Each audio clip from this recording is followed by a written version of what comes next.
I'm an alcoholic. And God's doing for me today what I couldn't do for myself because it's 4:30 on a Friday afternoon and I've yet to have a cocktail. And that is bizarre.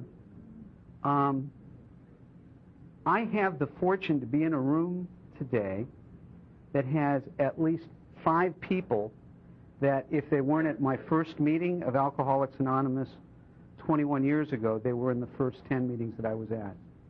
And I just am absolutely thrilled that that would be my life.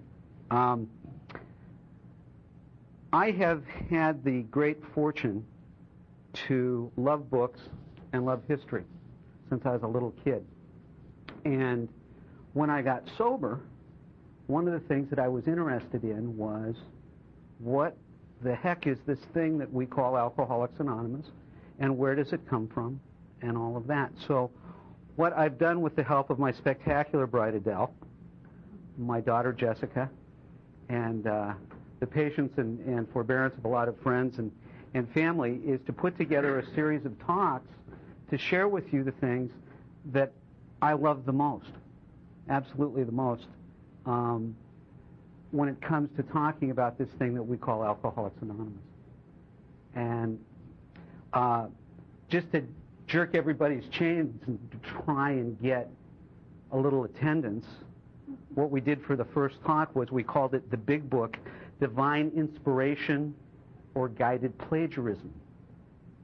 One of the interesting things about the source material that we're going to discuss today, or that I'm going to discuss, later on there'll be time for questions, is to talk about what it was that the men and women who were in the Oxford group that Bill and Bob came through were reading and talking about. And what it is that I'd like to share with you today is specific instances of the information that was bestsellers, that was on the New York Times bestseller list. It was stuff that was being read in the meetings. It was stuff that was being read at home in their quiet time and their guidance, and to really show you that this language that we have in the Big Book is all part of a spiritual continuum. You know, we're going to be fortunate enough, they finally got around to putting the fourth edition of the Big Book's going to come out again. You know, and this time it's taken them 26 years instead of every 15 years to get a book going to show the to reflect the members of the fellowship. But they're going to keep the original 164 pages, the Doctor's Nightmare, and the appendixes, and some of the other stories. But I really think that it's good to show what kind of a continuum that we're in. So the divine inspiration or guided plagiarism was just a little hook to get you all in here. No, let's start with this first.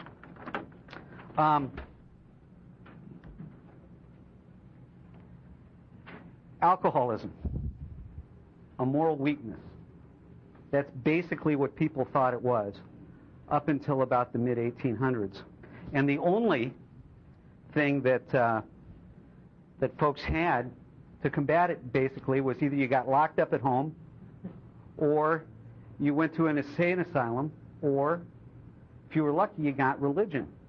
And one of the fun things that happened was I was up at the Mission Santa Barbara, and I bought a Bible from a buddy of mine who's a bookbinder that was from 1905, and tucked in it was this temperance pledge that says, "We hereby solemnly promise, God helping us, to abstain from all distilled, fermented, and malt liquors, including wine and beer, to employ all proper means to discourage the use of and the traffic in the same." What an order. I can't go through with it.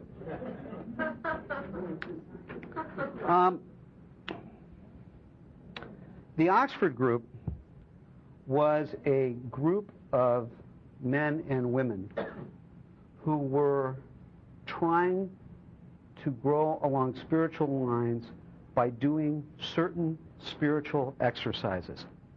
And the spiritual exercises that they laid out in a book called What is the Oxford Group? Gives their 4 steps to changing any man or woman. The first step is the sharing of our sins and temptations with another Christian life given to God, and to use sharing as witness to help others, still unchanged, to recognize and acknowledge their sins.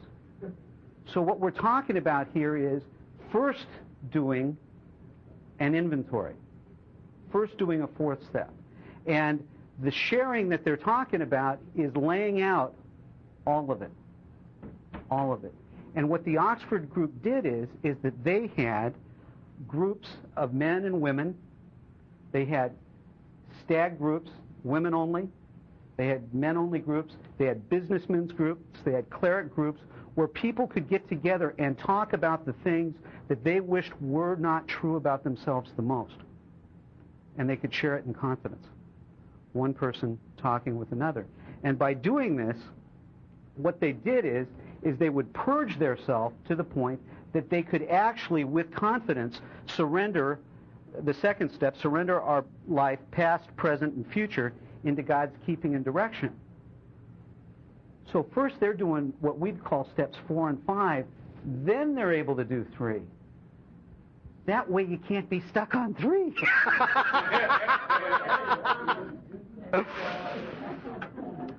Okay.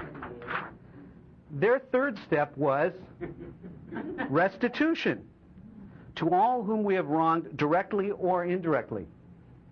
Once you have made yourself clear with your Maker, what do? You take that power and you go out and you look the people in the eyes whose trust you've violated, those people that you've harmed, and you make amends in whatever way is necessary. And then, having done these things, this is what they had to share, was that after having done these things, listening to their step 4 is listening to, accepting, relying on God's guidance, and carrying it out in everything we do or say, great or small. They believed, and they experienced. And if you read our book, my opinion is that if you do the 11th step, the answer will come on how to go about your day. Now, one of my favorite stories in Alcoholics Anonymous is the story of how the steps got written. Bill and the guys, it's 1937. Bill and the guys are sitting around on Clinton Street. They're drinking coffee. They're talking about science. Science is what's hot. Science is what's selling. Science is what's going to make this book a bestseller, because we need a bestseller. We need money. We need money, and we need members. And so we're gonna do a book that's scientific. And what we'll do is we'll approach alcoholism as a disease, a scientifically treatable disease. And then once we're in, then we'll kind of lay the God stuff on it. And they're talking like this, and all of a sudden from the kitchen there's a big crash. Lois goes running out into the living room, and she just tosses everybody out of the living room. And she gets up in front of Bill, and their size difference was quite great. And she looked up at him and she said, "Mister, you're going to get drunk." What? And she said, "You've forgotten the God that got you sober." And she went upstairs crying, and he'd never seen her that upset. And there at Clinton Street, underneath the stairs, was a little room where he had a cot, and that's where he kept his tablet, where what he would do is write his daily guidance. And he got the tablet down, and he laid down, and he wrote out these steps that he had gotten from the Oxford group. 1, that they admitted hopelessness. 2, that they got honest with self. 3, that they got honest with another. 4, that they made amends. 5, they helped others without demand. And 6, they prayed to God as you understand Him. God as you understand Him. What happened in that next 40 minutes is that this was broken out into our 12 steps. And one of my favorite lines in Alcoholics Anonymous is he said he stopped at 12 because 12 was good enough for the guy from Galilee, so 12 was good enough for me. And it took about 40 minutes, and the steps, as we know them, pretty much were written. And the guys came back, and one of the guys that was there was Jim Burwell. And when Bill said, "Look, guys, this is not for discussion. This is what we're going to put in as how this program works." And Burwell said, they all said, "Well, it looks good to us, Bill." But Burwell said, "Why don't you put God as you understand Him in the second step, or when you refer to God?" And what it is that happened is that Bill said that per Lois's direction, in the second step he referred to God, and in the third he called Him by name, and he referred to Him through the rest of the steps. When I came to Alcoholics Anonymous, I was sweating 3 days sober to noon meeting, and a little old woman I was stuck to a naga hide couch, and a little old woman with a bun in her hair, she said, "Oh, you're new, young man, aren't you?" And "How can you tell?" And she said, "I can tell you the secret of Alcoholics Anonymous in 4 words. Find God or die." And you know when they pull the cross out in the old Hammer vampire movies, it was one of those, not that, but this is what our book says. So what it is that I've done is I've put together some of the vignettes from our book and compared it to the books that the guys were reading in those days. And one of the wonderful things that we have is we have a friend by the name of Dick Burns, and there are a lot of other people. There's Mel B., a lot of folks that are really serious archivists. I mean, these are real life historians who go and spend like hundreds of hours leafing through Sam Shoemaker's daily journal from 1933 on to try and find every listing of where Bill Wilson was. And they know the books from Bill's library and from Dr. Bob's library and from some of the other early members. And one of the books that was most popular with the Oxford group was I Was a Pagan by V.C. Kitchen. And I Was a Pagan is the story of Kitchen getting sober. And he was sober in the Oxford group. He was not drinking in the Oxford group. And his spiritual confessor, his spiritual advisor, his teacher that took him through those 4 steps was Sam Shoemaker at the Calvary Chapel in New York. So, see if this rings a bell. The Oxford group had a power I did not have. They said, however, that I could have it just as they did if I would pay the same price, comply with the same conditions, and go through the same series of exceedingly simple steps. And the corresponding line that I found in the book that I enjoyed, written 5 years later, was, lack of power, that was our dilemma. We had to find a power by which we could live, and it had to be a power greater than ourselves. V.C. Kitchen was part of the businessman's team of the Oxford group. Now, here's his mentor, Sam Shoemaker, in his book. This is from 1927 now, Children of the Second Birth. One of the things that I thought, because I was never taught and I never looked, was that this concept of God as you understand Him was something unique to something Burwell piped up with in that meeting on Clinton Street. I had no idea that in the Oxford group, what it was that they were trying to transmit is that the spiritual experience is exactly that. It is an experience, it is an experiment, it is something that can happen if you only try it. So here he says, to God as you understand Him. So they prayed together, opening their minds to as much of God as He understood, removing first the hindrance of self-will, surrendering as much as he could of himself, as he could to as much of Christ as he understood. In the beginning, we know only a little about ourselves, about who we are, about what our stories are. But as we go along, what it is that we find is that we know more and more about who we are.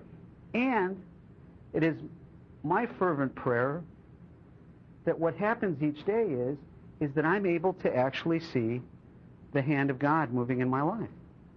Something that I could never do before I got sober. So in the big book, on page 47, 5 years later, they say, when therefore we speak to you of God, we speak of your own conception of God. We used our own conception no matter how limited it was. Because it was their experience, this wasn't their opinion, that no matter how little you believed, that if you continued to do these things, that indeed your experience and understanding of God would grow.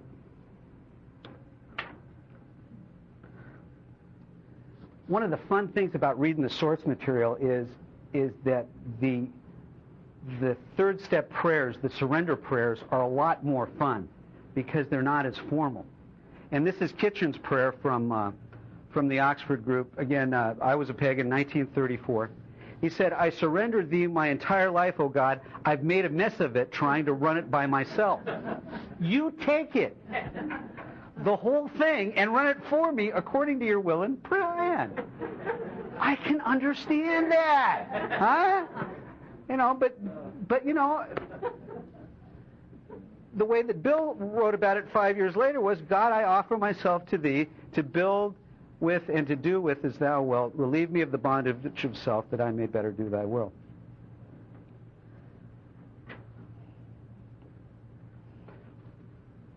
What's happened is that a lot of this Oxford group material has been lost. The copyrights have expired and it's gone into the public domain. And Bill Pittman, who's one of our AA historians and archivists, has put out through Hazelden this What is the Oxford Group? And I really recommend it to anybody who's interested in where it is that we come from. And I'll refer to it a lot on page 41, talking about, I don't know about you guys, but when it comes to sponsoring people or sitting in another meeting, hearing somebody talk about being stuck on the third step, this is what the Oxford Group believed about step 3. It's a simple decision put into a simple language, spoken aloud to God in front of a witness at any time, in any place, that we have decided to forget the past in God and to give our future into His keeping. Nothing more need be added. Nothing can be taken away.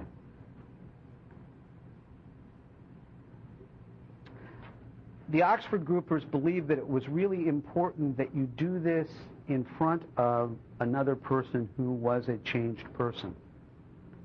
Because, as they said, sometimes when you sign a contract, the signature of the witness is more important than the signature of the guy who's signing the contract. And so in AA, we in the big book, we talk about, we found it desirable to take this spiritual step with an understanding person. The wording, of course, is quite optional, so long as we voiced it without reservation.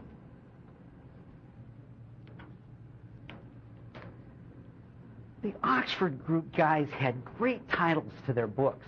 I mean, if you wanted to sell a book in 1927, A.J. Russell had a great one, right? For sinners only. And it sold like hotcakes. It sold like hotcakes. All kinds of people grabbed it. Now, in here he's referring to Frank Buckman. And Frank Buckman was the founder of the Oxford group.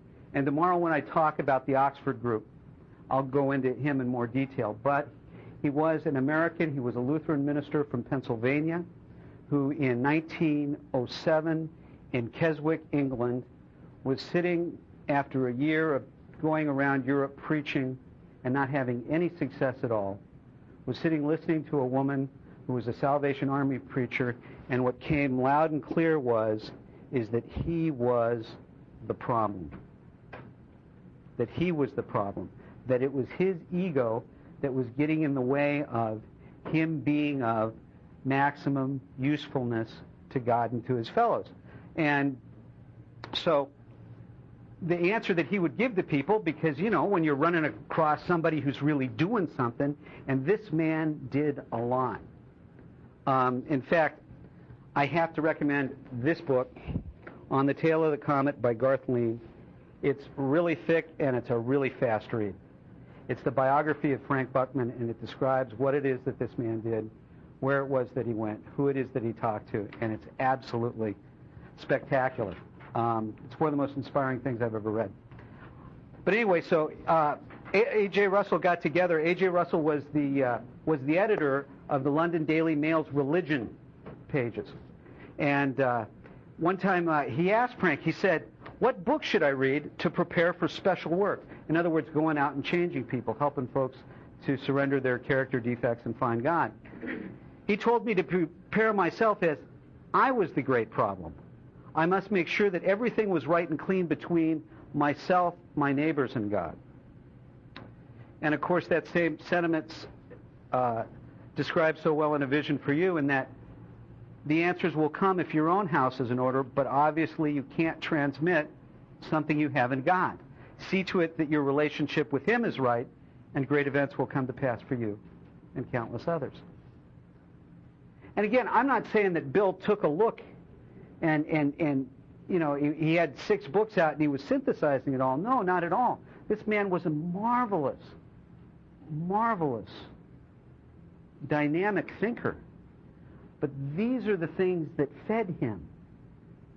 See, it's what's the roots? Where is it that this soil brought forth this magnificent thing that we call Alcoholics Anonymous? Now, the Oxford group, when they referred to changing lives, the way that they spoke about it was they were committing soul surgery.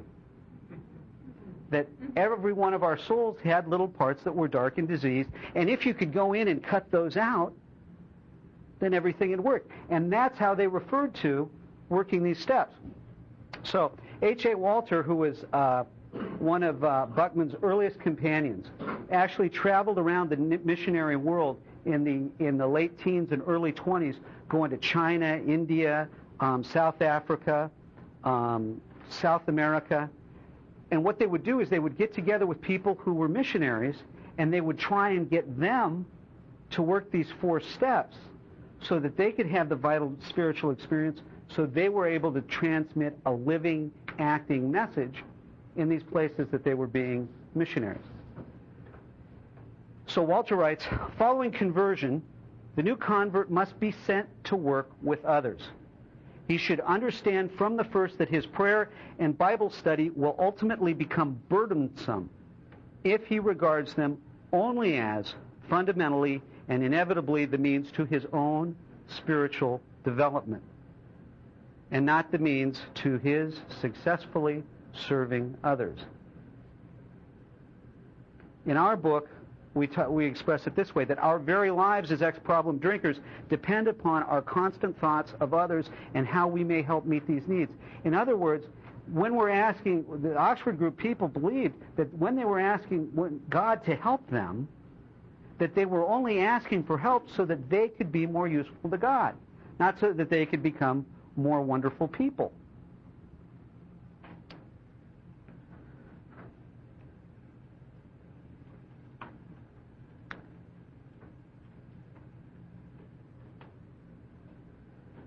In More About Alcoholism, in We Agnostics, the words get kind of flowery sometimes, but there are a few points where it gets very direct. And I love this point that comes from, I believe it comes from this line of thinking that Sam Shoemaker espoused in his book Confident Faith. This was written in 1932, 7 years before Bill wrote the book Alcoholics Anonymous. He says, religion is a risk. Faith is not sight, it is a high gamble. There are only 2 alternatives. God is or He isn't. You leap one way or the other. How can you be stuck on the 3rd step? In the big book, I like where it says we had to fearlessly face the proposition that God is everything or God is nothing. And who's going to do these spiritual exercises? not somebody who's kind of agreeing with it. It's that they believe that each person should be brought to some kind of a crisis of faith in their lives. And we'll talk about that more with the 5 C's tomorrow.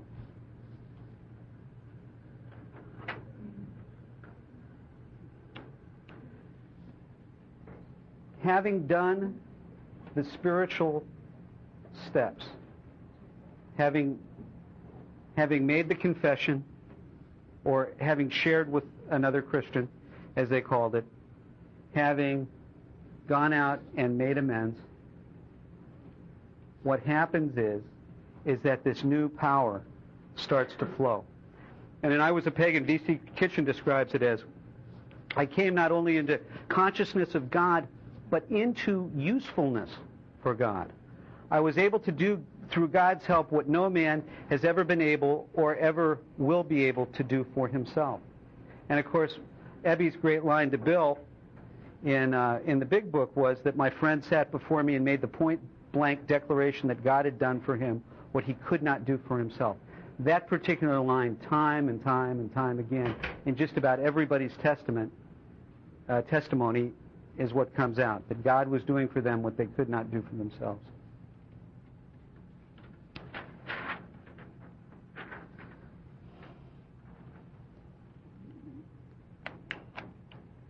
They were very big about proving spiritual principles.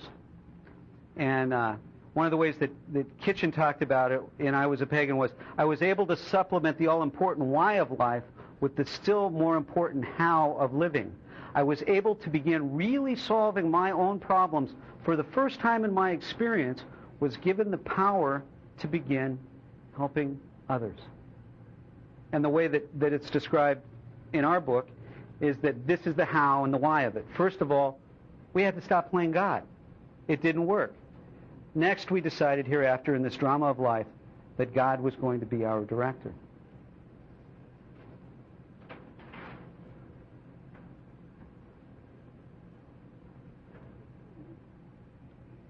Now, the whole concept of sin is really, really interesting.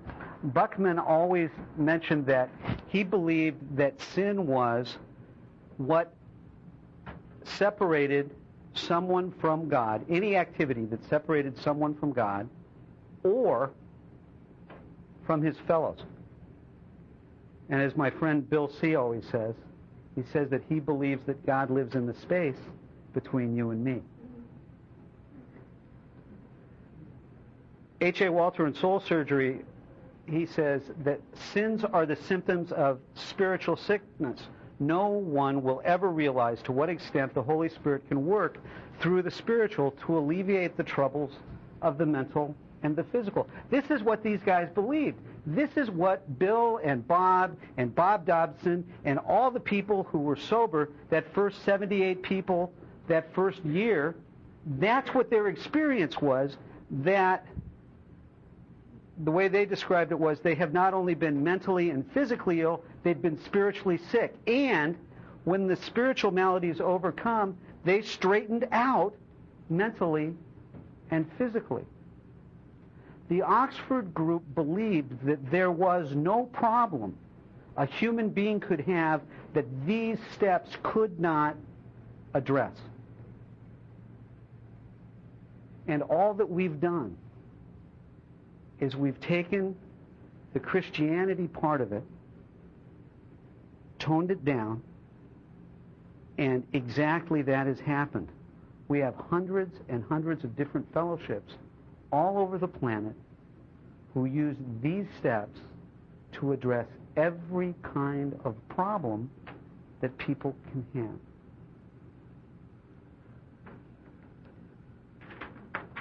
Now, one of the other fun things is that you read the big book and then you start reading the source material, and what happens is that you find that everything, like the formatting of the inventories, are right there. And that all that people were doing when they were laying the big book out was taking the messages that they'd received and making it in such a way that they could transmit it to others. And one of the fun things, you sit around and you go, how can a bunch of drunks hang out with, at least from the literature, looks like a bunch of radical Jesus freaks? But what were these people talking about in their meetings? One of the things that they used to do at their Oxford group house parties is they'd get somebody who was kind of a well-known figure, maybe a sports person or a race car driver or a politician or a noted society housewife, and they'd get up and first they'd talk about what it was that their life used to be like and what their life was like now.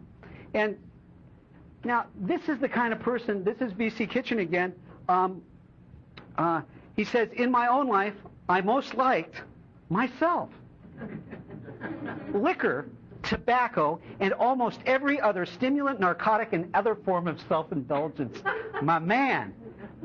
Anything which gave me pleasure, possessions, power, position, and applause, or pumped up my self-esteem, to be left largely to myself and my wife because of the comforting and complimentary way that she treated me.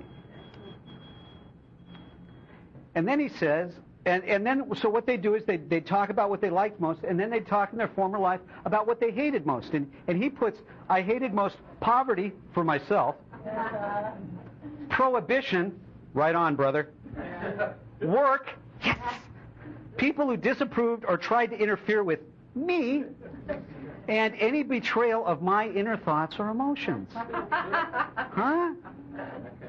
I like these guys,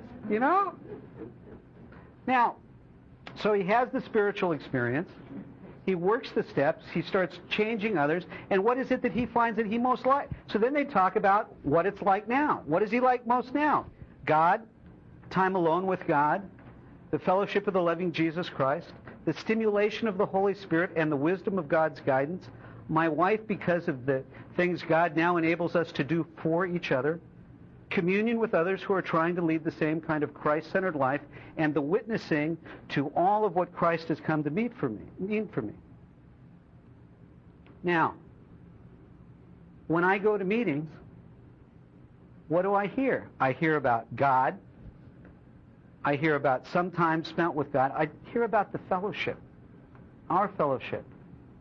I hear about what it is that fires people up about AA, about what happens when you go out and you actually start working the steps, working the 12th step, and really helping others to see the light come on in people's eyes. And, I happen to like my wife because she goes to meetings with me and because she prays and she meditates with me in the morning and because we've got an AA household where the phone rings early in the morning and late at night. And there is nothing that I enjoy more than communion with others who are trying to lead the same kind of sobriety-centered life. Active, rabid, charged up, dynamic, enthusiastic alcoholics. And now he says that he hates most, again this is Kitchen, he hates sin because and self because I is the middle letter of sin, sins that separate me from God, sins that separate me from people, anything that falls short of God's plan for me.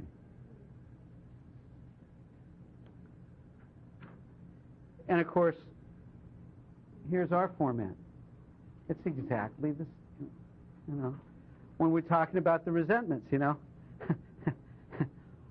Mr. Brown, his attention to my wife, he told my wife about my mistress, my innermost thoughts and feelings. Brown may get my job at the office. And again, the fear, the self-esteem, pride, personal sex relations. This was the thing that fired me up the most when I saw the old Oxford group game and our inventory and could see just exactly what it was that the guys actually did.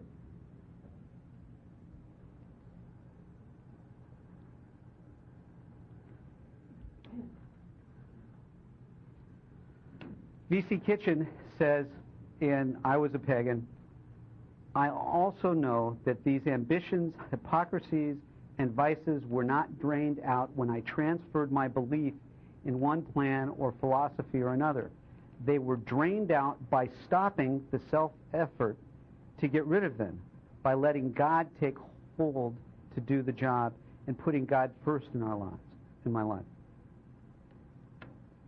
I love the fact that these people had shortcomings. These guys had problems that kept going on and going on and going on and going on. And one of the wonderful dynamic things that happens when you take a read of, like The Life of Sam Shoemaker, there are two really good books.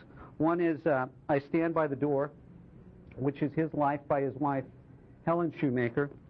And another one that's really a kick is A New Light on Alcoholism by my friend Dick B., that goes through all of his writings and does a lot of this type of comparison work.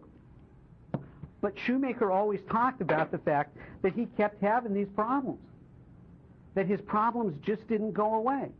And so in our big book, the way that we talk about it are we ready to now let God remove from us all the things that we admitted are objectionable, and can he take them all, everyone? If we still cling to something we will not let go of, we ask God to help us to be willing. So even though when you read some of this stuff, it seems very, hardball Christian, it's also extremely practical.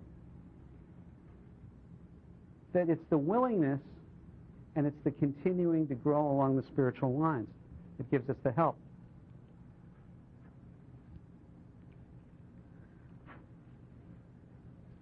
Walter mentions in Soul Surgery that the ultimate definition of sin is that it's selfishness, that the sinful mind is the antisocial mind. And in describing our problem, in describing alcoholism, how does Bill describe our problem? Selfishness, self-centeredness. That we think is the root of our problem, driven by 100 forms of fear, self-delusion, self-seeking, and self-pity. It's all right there. These are the steps that we took.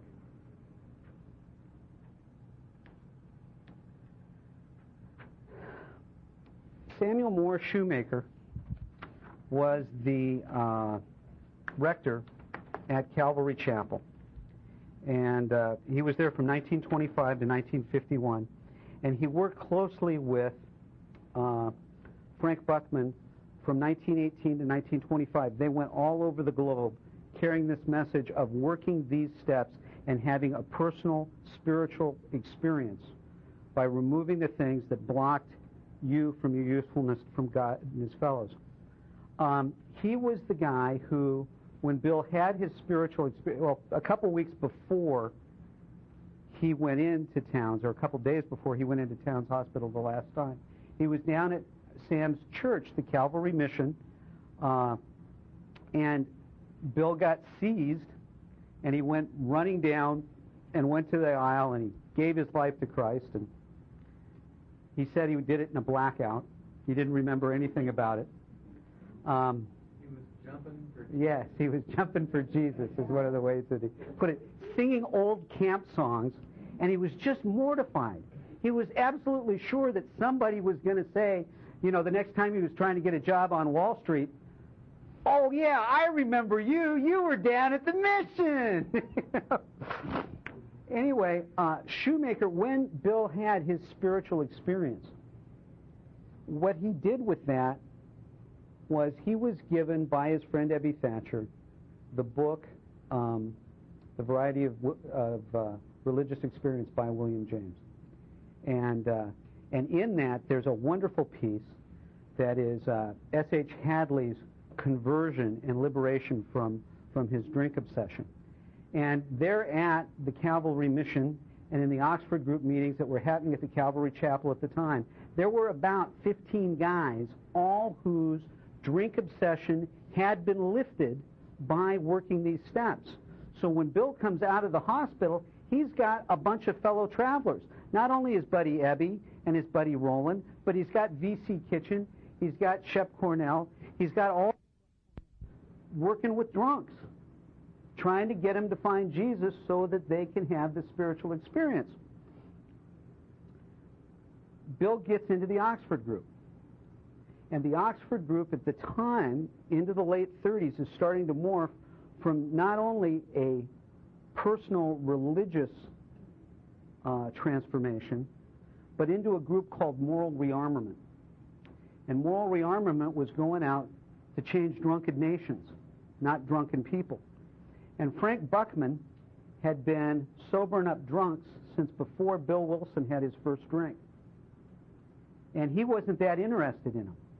And Bill had this driving desire to save drunks, to work with alcoholics. And all the pressures from the Oxford group, all the people that he was going to meetings with, kept saying, Bill, that's all very good, but you were a millionaire. We need you to go out and be part of the business team and tackle American business to save this nation's financial outlook by sharing Christian spiritual principles. And Bill was just, all he wanted to do was grab guys off bar stools, take them home, try and get them sober, talk to them about the light.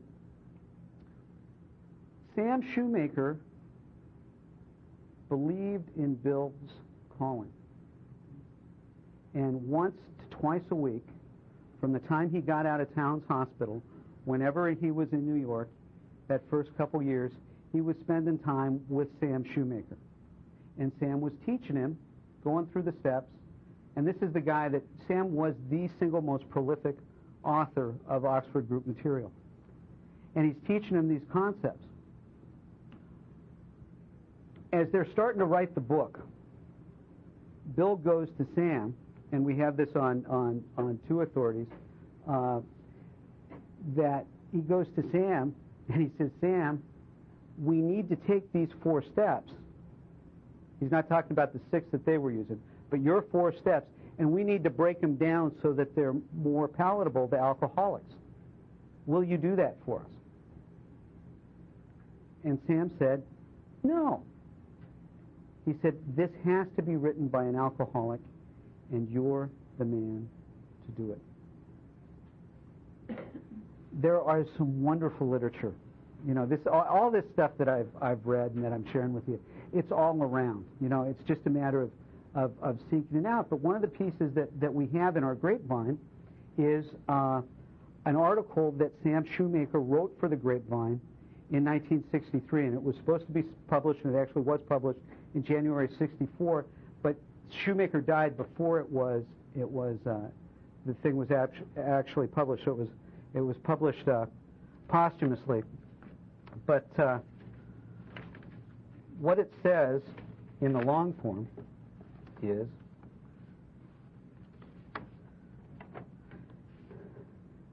the name of the article was Those 12 Steps as I Understand Them. He says the 12 steps are a pile of wisdom and experiences packed into the 12 steps.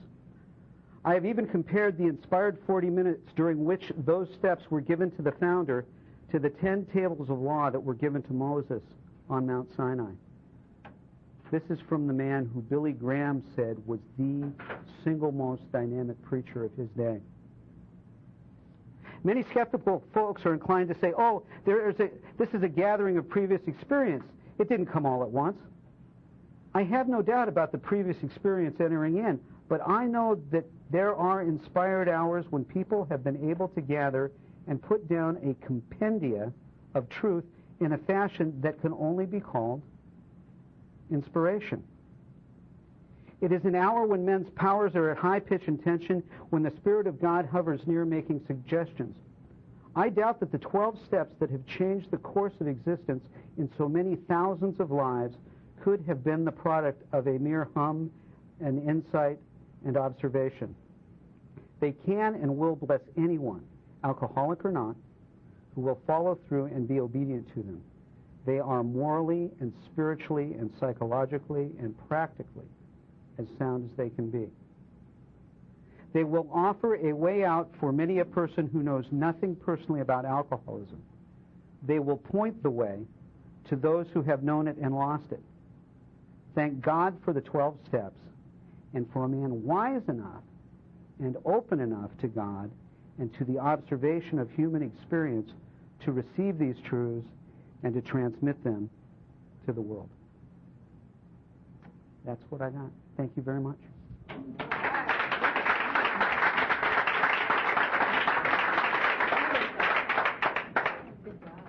Thank you. Questions? Yeah, I'll repeat the question.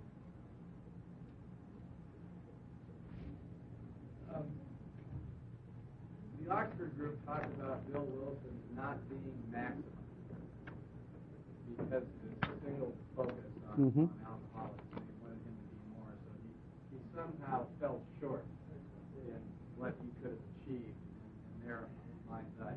Do you suppose that attitude, that internal attitude towards him, was one of the things that caused them to slowly move off on their own? The question is, did Bill Wilson's unwillingness to become, what they called it was being maximum. You're either maximum for the Oxford group or you won't. Did Bill Wilson's single-mindedness about working with drunks, was that what moved them away gradually from the Oxford group? And the fun answer about that is that they basically got booted out in New York. It wasn't a matter of like in Cleveland where they left. They weren't playing the game and they weren't invited back. And they realized it, and so they went home. And there's a marvelous quote where guys talking about Frank Buckman, the founder of the Oxford group, and V.C. Kitchen and Garrett Sturley sitting around at a Oxford group house party with Bill, trying to convince him to get in shape and get with the program.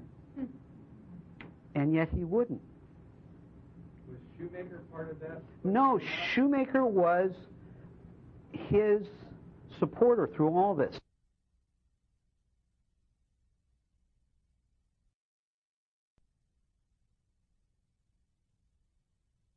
Shape and get with the program. And yet he wouldn't. Was Shoemaker part of that? No, Shoemaker was his supporter through all this. Shoemaker had a falling out with Buckman also. Well, yeah, but that's Shoemaker having a falling out with Buckman. That's an entirely different story and another thing. But the fact is that Shoemaker believed in the vision and believed in the validity of Bill's spiritual experience. Yes? What happened to the Oxford group? The Oxford group is now known as Moral Rearmament, and it has offices in Washington, D.C. and London. And Moral Rearmament. And you remember Up With People? Up With People was a program that came out of the Oxford group. What Buckman tried to do, and I'll talk about this more tomorrow, is he tried to get in the mid-30s and late 30s, when he saw what was happening and that the war was coming, he tried to get the heads of government all over the world to work the Oxford group steps. And what happened is, the reason they called it moral rearmament was that they believed that these steps were the revolutionary response to communism and to fascism. And it is true. Yeah. Well, do they still call themselves the Oxford group? No, they in 1938 they changed their name to Moral Rearmament. I have one more question. Yeah. What time are you speaking tomorrow? Tomorrow we are speaking. I'm speaking at 3:30 to 5, and we're going to be over in the Newport room. And there's another meeting that's going on before that, and then after that, I'm going to start talking after the service meeting's done. Yes. Yes. Is there any form of getting sober before the Oxford group that we know of? Was there any form of getting sober before the Oxford group? There have been some other movements. There was the Washingtonians. That was a politically driven temperance movement during around the time of the Civil War, just before the Civil War. They lasted for about 15 years. At one time, because they let everybody in, because they had an agenda of sobering up the world, over 20% of the population of the United States actually was a Washingtonian member. Yeah. Yes, sir. So because then, out of 12 steps, when they left the Oxford group, and they wrote the 12 steps, as we know them today, I guess, because they focused on the individual as opposed to the Oxford group, focused on the world, did they have any problems from the Oxford group to try to control or let me see if I have this right, because I have to repeat the questions. Yeah. The question is did the personal work with alcoholics in Alcoholics Anonymous bring a schism or a split with the Oxford group as their agenda went worldwide? And I would say that no, not during this particular moment when the steps were written. When the steps were written, when the book was written, the gang was still pretty much part of the Oxford group. They were members of the business. Bill was a member of the businessmen's team. He actually was going out and doing some stuff with them that they wanted. But what happened is that as time went, and there was a real split because of as the war effort started in the United States, was the Oxford group pacifist? Was it pro-war? Was it, so again, it's a fascinating thing. This was a true spiritual movement that was led by people that were busy changing folks on a tremendous level all over the world, and they did it one soul at a time. But as the war started coming, and as fascism and communism became more and more prevalent, they started to say, "Look, this is why we're doing this. We need to be aware that this is what the enemy is. It's godlessness." Yes. You used the term politically driven movement for Washingtonians. What do you mean by that term? I really don't feel qualified to speak about the Washingtonians a lot, because for the purposes of my discussion, I want to limit it just to the Oxford group, and I haven't done the study about that. But from the beginning, as I understand the Washingtonians, literally from after about their 6th or 7th meeting, what they were doing was they were working for alcohol reform, which I consider to be a political movement. And they, in fact, if you want, it's really fun. I don't know how many of you enjoy reading the speeches of Abraham Lincoln, but one of his speeches is to the Washingtonian group, and he talks about alcohol affects you guys different than it affects me. Why is it so important to you? Huh? Yeah. Yeah, Casey. Thank you. I'm Casey. My question is, how many actual people were involved when Bill wrote the book? Was he sole writer, or were there other people who put input into that? The question is about the actual writing of the big book and how it went. The format was basically along the lines of 3 books. For Sinners Only, I Was a Pagan, and The Varieties of Religious Experience. Those were the 3 things that Bill was looking at as they wanted something that spoke to what people were buying contemporarily. Now, as I have been told, and as our literature says, what happened is that Bill would write the book, what we know as the 164 pages. He would send it to Bob. Those guys would check it out, and then it would go back to Bill, and they'd go through it in New York. The editing of the big book's really interesting. Shoemaker was Bill would go and actually share this stuff with Shoemaker before he sent it off to Bob, because he wanted to make sure that he was not impinging on Christian principles. And he'd sit there and he'd read it, and the quote is, Sam would nod his head and say, "Sounds like good old-fashioned Christianity to me, Bill." And Bill would say, "It's almost too good to be true, isn't it?" So he was Bill's sponsor as far as his spiritual growth, and one of the wonderful things, we're not really sure about this, but we found, again, with all the historians and everything, we know that the Oxford group was, now I'm taking the talk from later, but the Oxford group was in Akron in 1933. But we also know now that the businessmen's team was also there in 34. In 34, at the meetings that Ann and Bob were at and all the folks were at. So, I mean, the way that the information flows back and forth, I mean, it's a very small society. The country's not that large. They're all reading the same things. The same folks are going through and doing things. And Akron was one of the major spiritual centers out west for the Oxford group. Yes. Did Bill's connection with the Oxford group and the people he knew within that as a businessman's group Mm-hmm. put together the Rockefeller luncheon? Rockefeller. The question is did Bill's cronies in the Rockefeller, from the businessmen's team, put the Rockefeller dinner together? No. So wasn't Firestone and all of that? No, although Firestone may have been talking with Rockefeller about what had happened to his son Bud. But the way that whole thing was set up basically was through Bill's brother-in-law's friendship with John Dee's personal physician, and then it went through that way. So it was not from his Oxford group. But in fact, that was one of the reasons why the press was so interested in it, was John Dee doing something with the Oxford group. And it really was after the split had happened anyway. Thank you. Oh, I'm sorry. Tell them about the big book and how to get it. The question is, the book Alcoholics Anonymous and our movement, how did it get its name? Another one of those great stories in Alcoholics Anonymous, and I don't know if you've heard it, but what happened is that they were going to, Bill always was very self-deprecating, and so they got the book. What are we going to call it?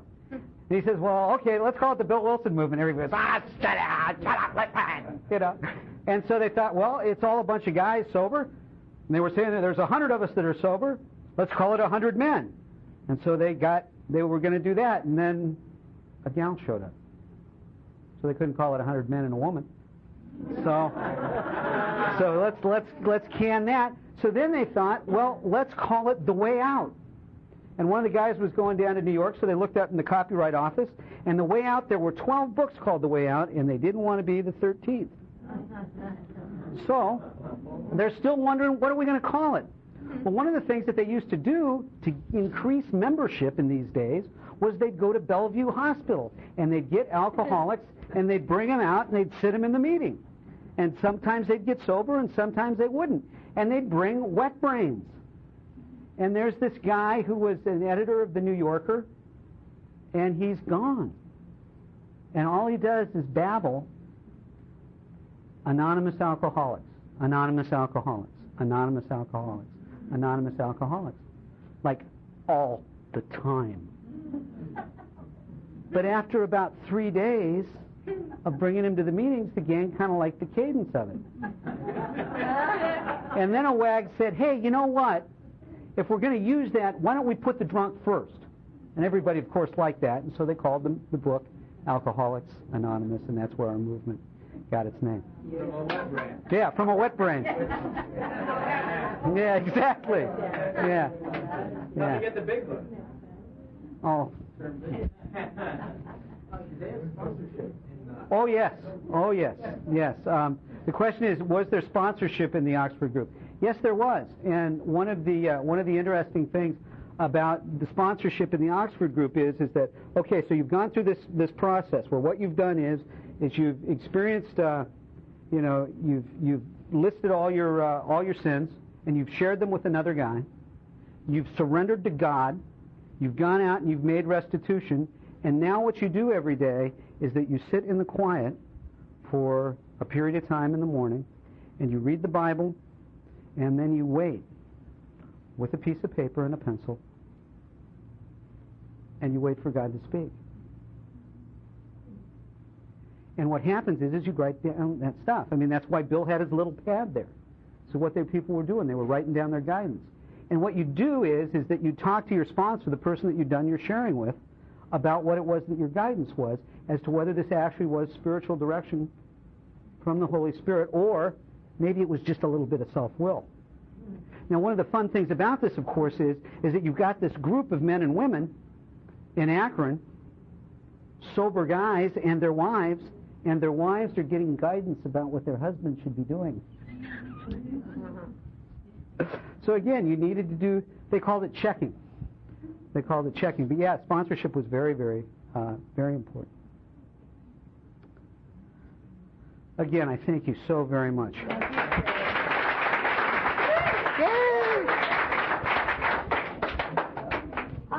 those Oh, yeah. for that There's some handouts.